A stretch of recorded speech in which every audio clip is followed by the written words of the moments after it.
Okay, next topic is AC generator, last topic इस chapter का। AC generator के बारे में देखना है हमें कैसे वर्क करता है। बेसिकली वो इलेक्ट्रोमैटिक इंडक्शन के प्रिंसिपल पे बेस्ड है, इसलिए इस चैप्टर में इसकी बात हो रही है। और इसके बारे में बेसिक चीज़ें आपने 10th क्लास के सिलेबस में ही पढ़ी होंगी। बेसिक स्ट्रक्चर क्या है कि हमारे पास एक दो मैग्नेट्स होती हैं, permanent magnet generally north and south, जो यहाँ पे कनेक्टेड हैं। ये परमानेंट मैग्नेट्स हैं, north and south permanent magnets. और इनके बीच में एक रोटेटिंग कॉइल रखी जाती है जिसको हम आर्मेचर बोलते हैं। ये रोटेटिंग कॉइल है, ऑल्सो कॉल्ड आर्मेचर। ये रोटेटिंग पार्ट होता है इस पूरे सर्किट का, और ये इसकी एक्सिस ऑफ रोटेशन है जिसके अबाउट ये घूमेगी, एक्सिस ऑफ रोटेशन। और ये कॉइल देन कनेक्टेड होती है टू दो स्लिप रिंग्स से। ये दोनों स्लिप रिंग्स हैं जो कि पावर को ट्रांसफ़र करती हैं, यानी करंट को ट्रांसफ़र करती हैं to the moving part from the moving part to the non moving part. And it is दो slip rings are then connected to carbon brushes, जो बेसिकली होल्ड करने के लिए यहाँ पर लगाए जाते हैं ताकि कोई भी कंडक्टिंग पार्ट एक दूसरे से कनेक्ट ना हो, इंसुलेशन के लिए बेसिकली। और यहाँ से हमें यहाँ पे दो इलेक्ट्रोड्स लगे होंगे और वहाँ से हमें ऑल्टरनेटिंग ईएमएफ मिलेगा, यानी बेसिकली एसी प्रोवाइड होगा, यहाँ से एसी जनरेट हो रहा होगा। अब इस कॉइल को हम रोटेट कराएंगे by mechanical purpose, by mechanical means, यानी हम किसी डिवाइस से, हाथ से, किसी भी चीज़ से घुमाएंगे मैकेनिकली, और उसके घुमाने की वजह से यहाँ पे फ्लक्स चेंज होगा, और वो फ्लक्स यहाँ पे इलेक्ट्रोमैटिक इंडक्शन की वजह से ईएमएफ क्रिएट करेगा। ये बेसिक इसका प्रिंसिपल होता है। सो एसी जनरेटर बेसिकली करता क्या है, इसको हम डायनेमो भी बोलते हैं। तो ये डायनेमो में भी सेम प्रिंसिपल है। So this is basically Tesla ने इसको डेवलप किया था। Tesla developed the function of AC generator, the function of AC generator on the principle of Faraday's electromagnetic induction laws. Function of AC generator on the basis of Faraday's electromagnetic induction laws.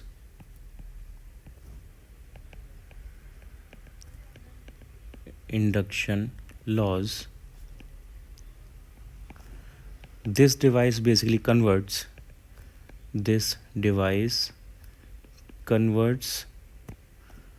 mechanical effort या mechanical work into AC electrical energy, इन EMF के form में, फिर current के form में।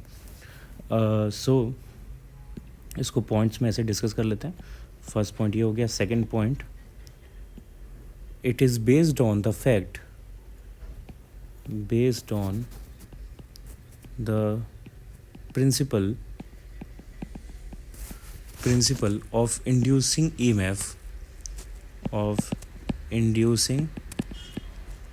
EMF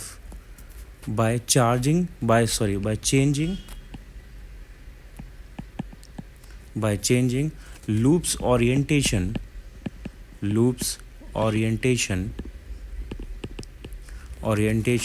in uniform magnetic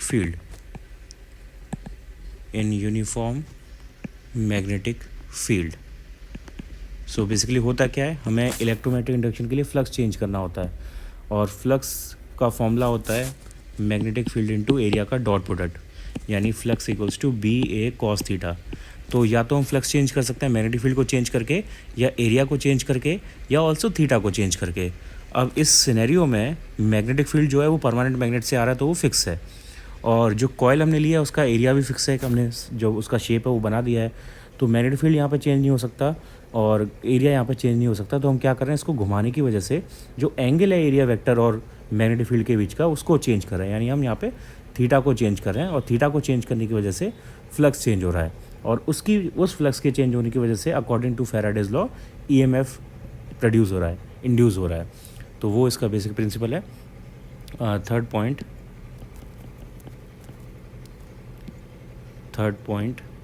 the coil also called the armature is mechanically mechanically rotated in uniform magnetic field, in uniform magnetic field by some external means, कोई external force लगा के उसको हम घुमा रहे हैं, किसी मैकेनिकल डिवाइस से भी हो सकता है, कैसे भी करके. The rotation of the coil, the rotation of the coil causes magnetic flux to change, causes magnetic flux to change. So by Faraday's law of electromagnetic induction, Faraday's laws, an EMF is induced. EMF is induced in the coil, which is the nature of AC, which is in the nature of AC, in the coil in AC form. AC form, AC form में क्यों generate हो रहा है? क्योंकि जो angle है वो positive से नेगेटिव साइड में फ्लक्चुएट कर रहा है. एंगल जो थीटा की वैल्यू 0 से 360 फ्लक्चुएट कर रही है, तो 0 से 180 वो पॉजिटिव रहेगी, 180 से 360 नेगेटिव जाएगी. तो उसकी चेंज करने की वजह से वहाँ पे जो EMF आ रहा है वो भी पॉजिटिव नेगेटिव साइड में फ्लक्चुएट कर रहा है. तो इस वजह से हमें ऐसा रिजल्ट मिल रहा है यहाँ पे. Fourth point, the EMF of the coil, EMF of the coil, induced EMF of the coil, of course, induced EMF of the coil is then connected to external circuit by means of slip rings and brushes. तो slip rings यहाँ पे current transfer करती है, brushes यहाँ पे moving और non moving part को connect करते हैं ताकि कंडक्टिंग पार्ट एक दूसरे से शॉर्ट सर्किट ना हो. तो वो सेफ्टी के लिए होते हैं बेसिकली. तो ये इसकी बेसिकली वर्किंग और कंस्ट्रक्शन है. कंस्ट्रक्शन मैंने यहाँ पे डिटेल में अलग से नहीं बताया क्योंकि सिंपल है, आप अलग से कंस्ट्रक्शन यहाँ पे लिख सकते हो. कंस्ट्रक्शन लिखोगे तो पहले पार्ट में परमानेंट मैग्नेट्स आएंगी, उनका काम क्या है? To provide a uniform magnetic field. Second part में कॉइल या आर्मेचर आएगी, तो ये बेसिकली एक कंडक्टिव कॉइल होती है. सिंपल, और कुछ नहीं है इसमें. लैमिनेटेड कंडक्टिव कॉइल होती है. और अच्छा इफेक्ट चाहें तो हम इसमें कोर भी डाल सकते हैं. वो जल्दी सॉफ्ट आयरन कोर डाली जाती है और फिर इसको हम मैकेनिकल मीन से घुमाते हैं. तो घुमाने की वजह से ये कनेक्टेड होती हैं स्लिप रिंग से. इनमें कॉइल के अंदर EMF इंड्यूस होता है और क्योंकि कॉइल क्लोज्ड है तो यहाँ पे करंट इंड्यूस होता है. वो करंट ट्रांसफ़र होता है स्लिप रिंग्स के थ्रू एक्सटर्नल सर्किट से, और वो एक्सटर्नल सर्किट उसको स्टोर कर लेता है या किसी लोड पर प्रोवाइड कर देता है. और कार्बन ब्रशेस इन सब सिस्टम्स को होल्ड करके रखते हैं, शॉर्ट सर्किट होने से बचाते हैं. ये इसका कंस्ट्रक्शन पार्ट है. वर्किंग मैंने समझा दिया यहाँ पे. अब इसकी मैथमेटिक्स देखते हैं. तो इसकी मैथमेटिक्स में हमारे पास मेनली क्या है? जो फ्लक्स का फॉर्मूला होता है, जैसे मैंने पहले बताया, वो होता है BA cos थीटा. ठीक है. और थीटा यहाँ पे जो एंगल है वो टाइम के साथ चेंज कर रहा है. इसका कुछ कॉइल का कुछ वहाँ पर रोटेशन का एंगुलर स्पीड होगी, तो थीटा को हम लिख सकते हैं ओमेगा टी. सो ये हो जाएगा BA cos ओमेगा टी. और EMF का फॉर्मूला हमें पता है क्या होता है? EMF equals to d∅B/dt. N यहाँ पे नंबर ऑफ कॉइल्स हैं, जो भी आर्मेचर में नंबर ऑफ कॉइल्स अटैच्ड हैं. सो यहाँ पे इसको हम सॉल्व करेंगे तो आएगा n. इसका डिफरेंशिएशन कर देते हैं तो BA बाहर आ जाएगा. कॉस का differentiation minus sine omega t into omega. So ये हो गया E equals to plus n BA omega sine omega t. या इसको हम E equals to E0 sine omega t लिख सकते हैं. यानी जो EMF है वो साइनोसोडल फंक्शन में मिल रहा है, जो कि एक AC फंक्शन का टाइप होता है. और यहाँ पर जो मैक्सिमम EMF की पीक वैल्यू होगी वो NBA ओमेगा होगी. RMS वैल्यू हम यहाँ से निकाल सकते हैं. ऑब्वियसली RMS वैल्यू EMF की आएगी E0 डिवाइड बाय √2. तो ये EMF हमें यहाँ पे मिलेगा. इस EMF का हम ग्राफ भी बना सकते हैं. इस EMF का ग्राफ बनेगा साइनोसोडल बेसिकली. ये EMF का ग्राफ होगा. यहाँ पे ये एक्सिस हमें शो कर रही है थीटा एंगल, और यहाँ पे EMF की मैक्सिमम वैल्यू है E0, और ये 90 डिग्री पर वैल्यू मिली हमें मैक्सिमम, 0 से 90, फिर 180 पे दोबारा 0, उसके बाद ऐसे ही सोन ये बढ़ती जाएगी 270 360 पर एक कंप्लीट साइकिल फिनिश हो जाएगी। 0 से 360 तक एक कंप्लीट साइकिल है।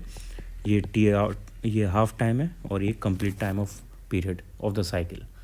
ओके, फाइनली अगर ओमेगा की हम फ्रिक्वेंसी के टर्म में भी वैल्यू लगाएं तो इस इक्वेशन को हम फाइनली ले सकते हैं एन बी ए ओमेगा,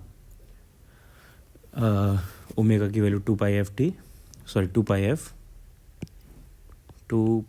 एफ साइन 2 पाई एफ इंटू टी, ये फ्रिक्वेंसी के टर्म में हो जाएगा। तो ये पूरा कंसेप्ट हमारे पास एसी जनरेटर का या डायनेमो का। और ये जो फ्रिक्वेंसी यहाँ पे ये उस जो एसी वहाँ पे हमारे पास बन रही है उसके बराबर है, और साथ साथ जो रेवोल्यूशन हो रहा है उसकी फ्रिक्वेंसी के बराबर, दोनों फ्रिक्वेंसी सेम होंगी basically. So this is the frequency of revolution,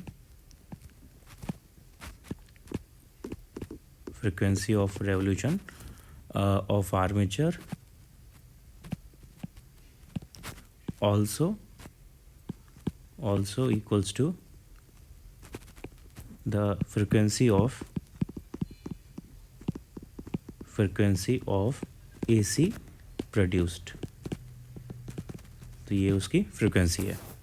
okay, ये हमारा AC जनरेटर का टॉपिक फिनिश हो गया यहाँ पे।